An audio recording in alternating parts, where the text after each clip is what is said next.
अभी हम पढ़ने वाला है आपका जेनेटिक डिसऑर्डर के बारे में। ठीक है, काफ़ी सिंपल है, थोड़ा बहुत समझ लेना है। जेनेटिक डिसऑर्डर मतलब जीन, मतलब डीएनए का डिसऑर्डर का बात कर रहा है। ठीक है, दिस में भी योर मेंडेलियन डिसऑर्डर और दिस में भी योर क्रोमोसोमल डिसऑर्डर। मेंडेलियन का जब भी हम बात करते हैं तो इसका मतलब हमको क्या समझ में आता है, मतलब हम जीन के साथ बात करने वाले हैं।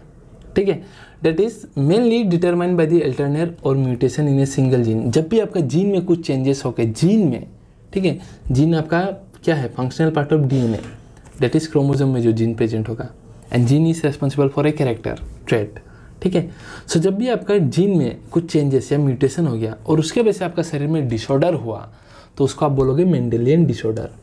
ठीक है, और अगर आपका क्रोमोसोम में चेंजेस हुआ कि पूरा एक क्रोमोसोम ही डिलीट हो गया या पूरा एक क्रोमोसोम बढ़ गया या 2 क्रोमोसोम डिलीट हो गया या पूरा क्रोमोसोम ही, क्रोमोसोम में हजारों जीन है और जीन में अगर चेंजेस हुआ और बीमारी हुआ, डिसऑर्डर हुआ तो मेंडेलियन डिसऑर्डर। और पूरा क्रोमोसोम ही हट गया या डिलीट हो गया या ऐड हो गया तो उसको हम बोलेंगे क्रोमोसोमल डिसऑर्डर। ठीक है, इसको मैं दिखाऊंगा अभी। अब मेंडेलियन डिसऑर्डर में भी ऑटोसोमल और दे में भी सेक्स लिंक और एक्स लिंक। ऑटोसोमल मतलब क्या, हमको पता है ऑटोसोम होता है 22 पेयर, इस तरह से क्रोमोसोम 22 पेयर ऑटोसोम होता है। अगर ऑटोसोम वाला क्रोमोसोम में कुछ जीन में चेंजेस हुआ तो उसको हम बोलेंगे autosomal chromosomal disorder. They can be autosomal dominant और ऑटोसोमल रिसेसिव। डोमिनेंट है मतलब एक क्रोमोसोम में होते ही अपना असर दिखा देगा, और रिसेसिव अगर रहा ऑटोसोमल रिसेसिव तो दोनों ऑटोसोम का क्रोमोसोम डैमेज होना पड़ेगा, दोनों, तो ही जाके अपना असर दिखा पाएगा। सिंपल भाषा है, इससे पहले ऑलरेडी डोमिनेंट क्या है, रिसेसिव क्या है बता के रखा हुआ है। ठीक है, सो आई डोंट थिंक सो इसमें अपना माथा मारना है। यहाँ में मुद्दा है, एक एक को हम पढ़ेंगे, पर यहाँ अभी के लिए हमको एग्जांपल याद रख लेना है कि ऑटोसोमल डोमिनेंट का एग्जांपल, बीमारी का एग्जांपल है मायोटोनिक डिस्ट्रोफी। मायोटोनिक डिस्ट्रोफी जो बीमारी है that is autosomal dominant disorder. ठीक है, और ऑटोसोमल रिसेसिव का जो है वो एग्जांपल याद रखिएगा, sickle cell anaemia, phenylketonuria, cystic fibrosis and thalassemia. Example याद रखना है। ठीक है, ठीक है, याद रखिएगा, एकदम याद रखिएगा एग्जाम्पल। इसका ट्रिक इसे याद रखिएगा, रिसेसिव बोला अल्का, ठीक है, फिनाइल पीके, अल्का फिनाइल पीके सिस्टा हो गई, सिस्टा। ठीक है, सिस्ट मतलब एकदम सो गई, मतलब सिस्टा हो गई। सेंटेंस में लाने के लिए है बस ये। कैसे याद रखोगे तो अल्का, अल्का से याद रखना। और एक ऑटोसोमल रिसेसिव का एग्जांपल है एल्केप्टोन्यूरिया, एल्केप्टोन्यूरिया लिख लेना। फिनाइल से याद रखना फिनाइलकीटोन्यूरिया। ठीक है, अल्का फिनाइल पी के, ठीक है, अल्का फिनाइल पी के सेंटेंस के लिए। सिस्ट से याद रखना सिस्टिक फाइब्रोसिस, था से याद रख लेना थैलेसेमिया।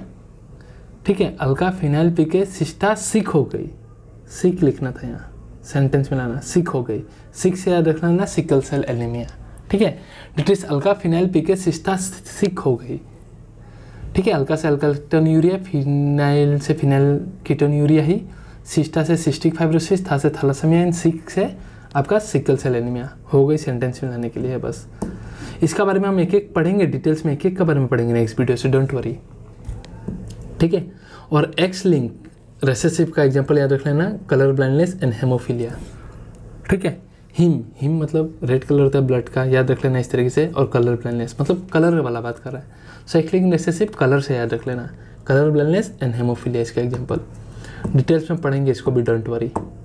ठीक है, और क्रोमोसोमल डिसऑर्डर मतलब देखिए ये फर्दर 2 कैटेगरी में हो सकता है। क्रोमोसोमल डिसऑर्डर जो अभी हमने पढ़ा था, they can be your polyploidy, या तो ये पॉलीप्लॉइडी हो सकता है या फिर ये एन्यूप्लॉइडी हो सकता है। एन्यूप्लॉइडी, पॉलीप्लॉइडी मतलब क्या, number of chromosome changes by A set, पूरा सेट से क्रोमोसोम चेंज होगा, 1-2 नहीं।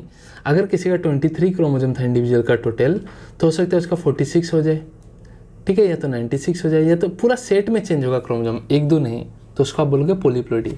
ठीक है, क्रोमोसोम चेंजेस होता है बाय सेट, और ये पॉलीप्लॉइडी कंडीशन प्लांट में ही देखने को मिलता है, एनिमल्स में नहीं ज़्यादातर। और एन्यूप्लॉइडी मतलब क्या, जब 1 या 2 क्रोमोसोम या तो प्लस माइनस या तो ऐड होगा 1 या 2 ऐड होगा, या फिर 1 डिलीट होगा 2 डिलीट होगा क्रोमोसोम में, तो उसको आप बोलोगे एन्यूप्लॉइडी। ठीक है, अब देखो अगर 1 क्रोमोसोम माइनस हो गया तो उस कंडीशन को आप बोलोगे मोनोजोमी। सपोज ह्यूमन में 46 क्रोमोसोम है और 1 क्रोमोसोम माइनस हो गया, अभी टोटल 45 क्रोमोसोम हो गया। बीमारी होगा उसके बारे में हम पढ़ेंगे, सो 45 क्रोमोजोम वाला कंडीशन ह्यूमन में दिखेगा, मतलब क्या, एक क्रोमोजोम कम हो गया तो उसको आप बोलोगे मोनोजोमी। अगर कोई कारण से 2 क्रोमोजोम डिलीट हो गया तो ऐसा कंडीशन को आप बोलोगे नलीजोमी। क्या, नलीजोमी। कोई कारण से एक क्रोमोजोम एक्स्ट्रा ऐड हो जाता है, 46 का जगह 47 हो रहा है तो उसको आप बोलोगे ट्राइजोमी। कोई कारण से एक का बदले 2 क्रोमोजोम ऐड हो रहा है, दैट इज 46 का बदले 48 हो गया, 2 क्रोमोजोम एक्स्ट्रा आ गया तो उसको आप बोलोगे टेट्राजोमी। ठीक है, सो मोनोजोमी, नलीजोमी, ट्राइजोमी, टेट्राजोमी। सेंटेंस याद रखना, बाद में लास्ट में डिसऑर्डर में हमको काम आने वाला है। ठीक है, सो ये कुछ डिसऑर्डर्स का एग्जाम्पल मतलब बातें थे बस। ठीक है, अभी हम डिजीज पढ़ेंगे, पेडिग्री एनालिसिस, फिर चैप्टर खत्म और सब कुछ क्लियर भी हो जाएगा। तब तक के लिए स्टे ट्यून रहिए guys. Thank you very much.